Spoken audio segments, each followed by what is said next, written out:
I have two job titles. I'm the head of RK Pod, which is a running group, and I'm also a teacher at All Saints Anglican School, where I'm a teacher and I'm a coach. So I'm self-employed for RK Pod, and I'm obviously employed by All Saints Anglican.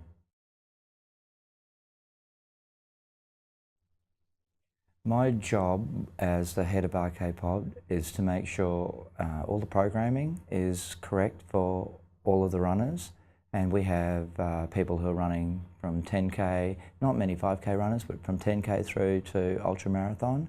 So my job is to make sure all that programming is right. Now, some people don't think they're running on program, but every day that they turn up to training, they're running on one of my systems. So I have to make sure that everyone's healthy, that everyone's tracking in the right direction for whatever race they're running for. And if they're people who are not looking at a race or they don't have a focus, my job is to make sure that they are healthy, they're not overtraining, because overtraining is a massive issue with endurance athletes.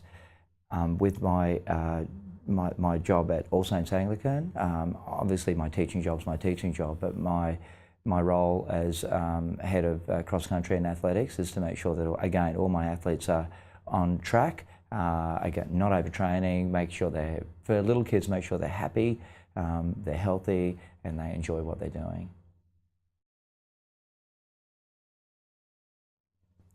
Typical day for me with RK Pod is the alarm goes off at 4:30. I get down to training to start with the group at 5 o'clock, so we used to have a 5 a.m. start. That would then entail either, if it's Tuesday we're running hills, if it's Thursday we're running speed, if it's Friday it's easy, if it's Saturday it's long. So before that, way before that, there's all the program that comes in before that. But so the day before, I normally post to the group, and we have a Facebook group that we post on, just to make sure everyone knows what they're doing. When we're in season, everyone has their own program. So I can simply say, you're running to your program. So if you're running speed work, everybody knows what speed work they've got on their group, even though on their program, even though we're running as a group, when we're starting as a group, everyone knows what they're doing. I try to set those sessions so that everyone's in the same area training, so that we don't have people all over the place, particularly when it's dark. The group, RK Pod, is predominantly women, and the safety aspect is pretty important there. So training would occur and we finish training. These are the things that are probably unsighted. I spend a lot of time watching people when they're running, and I watch people particularly after a long run when they come in. Those 30 seconds to a minute when people come in from running, watching them, listening to them breathe, and just looking at their body tells you an immense amount about how they've gone in their session and how they're going with their fitness. And when you're watching people on a regular basis, you get to really see, you can see them developing, or you can obviously see them starting to break down if the load's too high. That's my day. We only train in the morning. We don't do any afternoon sessions. At school, I would finish at RK Pod. I would drive through to school, and my day for school, we train 3 times a week at school, and that's simply to meet the kids on the oval at 7 or 7:30, and I run them through whatever they need to run through. So, and I have a program, but that program sits inside my head, and I don't generally disclose that to people, because, you know, All Saints is, we've never been defeated in 21 years, and I know there's a lot of people who are trying to elicit that information from me, and I'd be happy to tell you off camera, but, you know, just a bit of a secret, so. I love my job as a coach with RK Pod. What I love most about it is watching people come into the group, and it doesn't matter whether they're a non-runner or a sometimes runner or an elite runner, but watching them develop and improve. Sometimes we get people who are elite, and we do have some elite women in our group at present who are very good, you know, and they're world class or they're Australian class. But watching them come in and develop as a runner just through being staying on system and staying on program.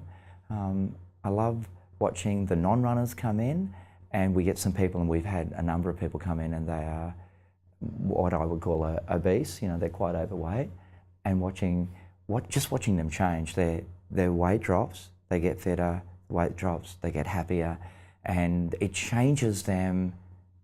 It completely. We have a husband and wife team in the group, and their call is not for.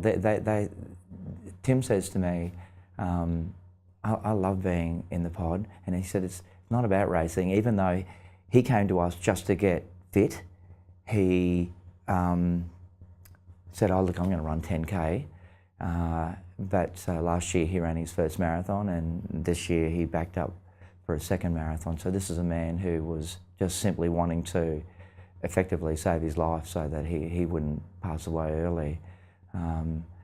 And he is the happiest man in the world. Both he and his wife say to me constantly, we love the pod because the pod has given us so much life, and we go back to work. They own Burley Tiles, and they go to work and they're happy. You know, they said we train in the morning, we go to work, we're happy with our staff, we're more efficient at our job. So that's a really beautiful thing. Then you get the people who are the mediocre runners, you know, the sometimes runners, or people who've been riders or netballers who come in and they think they're not that good, but they know they can run, and watching their progress through. And we've seen for people come through and run some really vast marathons from people who previously didn't believe that they were capable of that. As a coach at All Saints Anglican, I work with kids who are 8 going on 9 through to kids going on to 12 at present. I have worked right through to the 18-year-olds. The 8 and the 9-year-olds, they're generally kids who I've taught in pre-prep and prep year 1 and 2. And it's lovely watching that development of kids who I've seen in pre-prep and thought, you're going to be a really good runner when you get older, and then they progress into the cross-country and the athletics team. So that's a real thrill for me. But the greatest thrill is seeing kids who have never shown up on our APS radar. So the APS is the Associated Private Schools. Never showing up, and it's particularly girls who turn up as a 12-year-old, and because they're physically changed and they're developing, and all of a sudden they can run.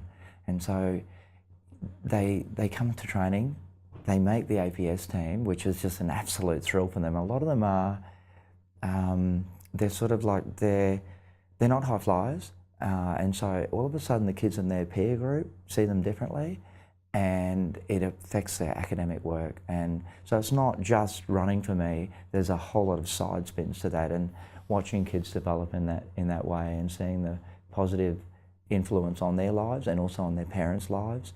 We have kids who run and their parents watch them and they see them become successful, and then they take up running or they take up some form of aerobic sport. To me, that's gold. I would be quite happy not winning a title, but seeing that development in children and seeing it flow over to their parents, that's a really special thing. You need knowledge, you need communication skills, and you need experience.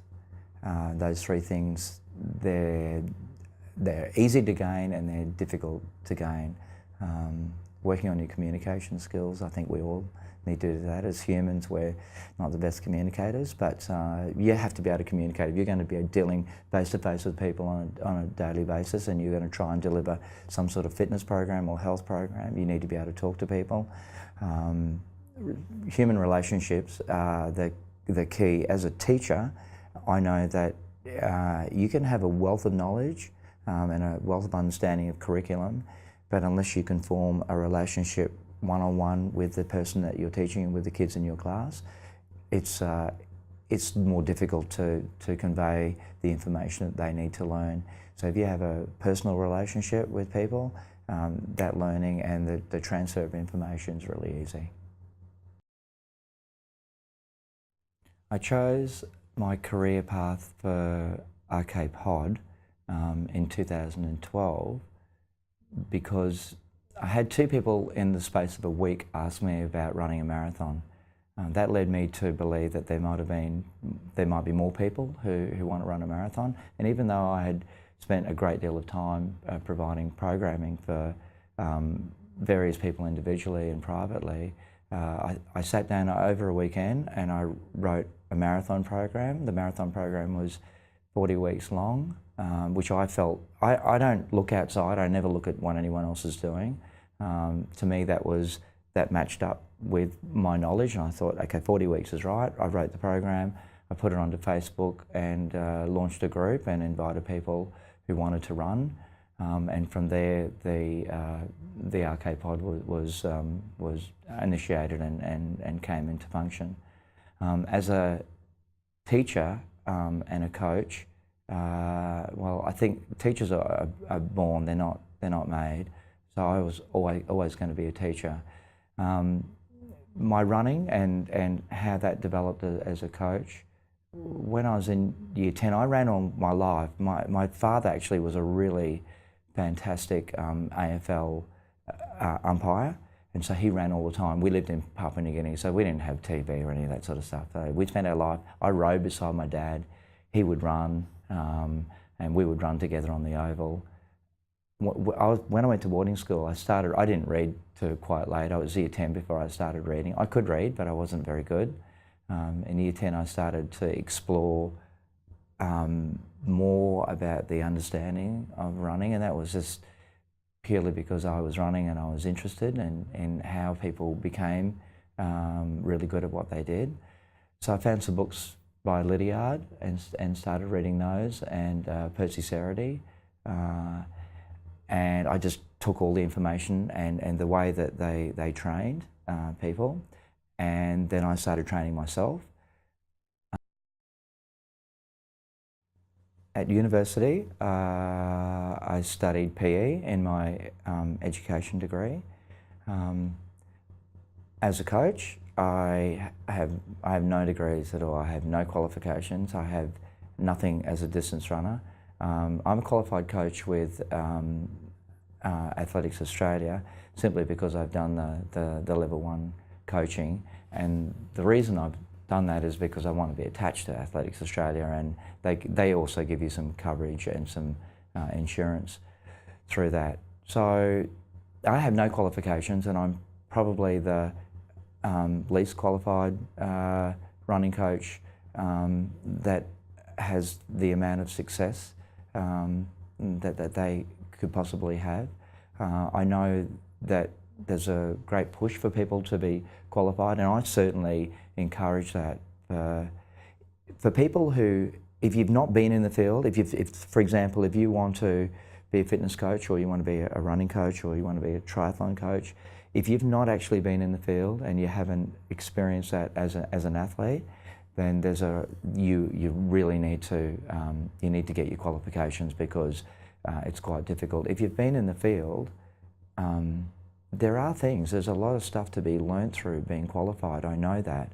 I'm really fortunate that everything that I've ever read and everything that I've ever done in my running, I've been able to convert into usable information to be able to coach myself. Okay, transition from university as a teacher and as a coach, that came straight away because we came straight out of university and I went straight into a school. I was already running and I was already coaching, so that process of going into a school, becoming a teacher and becoming a coach was straightforward and normal. The transition from being a teacher or a runner, an athlete, to becoming a coach, that was always happening. I was always running. I was running at an elite level, but also coaching the whole time. So that process was always happening, and I guess it was always moving to a point to where I am now, where I have my own running group. I moved to the Gold Coast in '96, and I had been with an elite group in Townsville, and for a couple of years I looked on the coast and I kept saying to myself, there are running groups, but there are no, I couldn't see an elite group that I could see an elite group, but they were very, very elite, and I couldn't see it at a group that was that had runners, but was also community-based.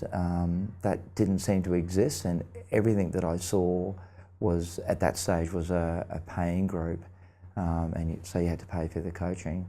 So that process took some time. In fact, it took me, I don't know, it took me about 15, 16 years to go from hitting the coast, coaching children and a lot of individuals to a point where I could form my own group. When I was at uni studying PE, we had a good setup and a good program. So I was very fortunate. Paul Travis was the head of PE there. He also became my coach when I went back to uni the second time.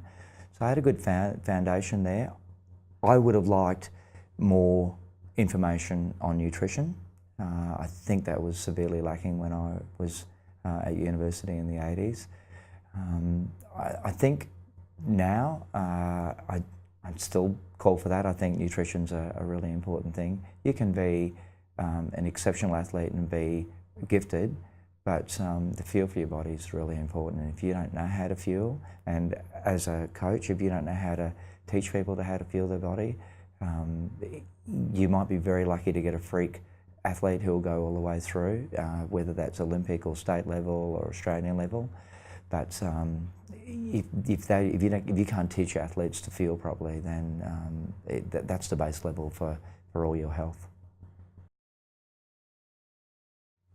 My advice, if you want to be a coach or you want to be involved in the fitness industry in some degree, is to get yourself attached to a group. For example, come down to RK Pod, and I would be, if you wanted to be a running coach, you want to go and run. You know, there's no way that you can coach as a runner or coach runners if you haven't run. It's almost impossible for you to go and read a manual or go and read, for example, you could go and read everything that Lydiard or Cerity wrote, and you could study everything that Mo Farah's done. You could look at his programming, but unless you really understand how that goes together and how to deliver it, it's going to be impossible for you to do that.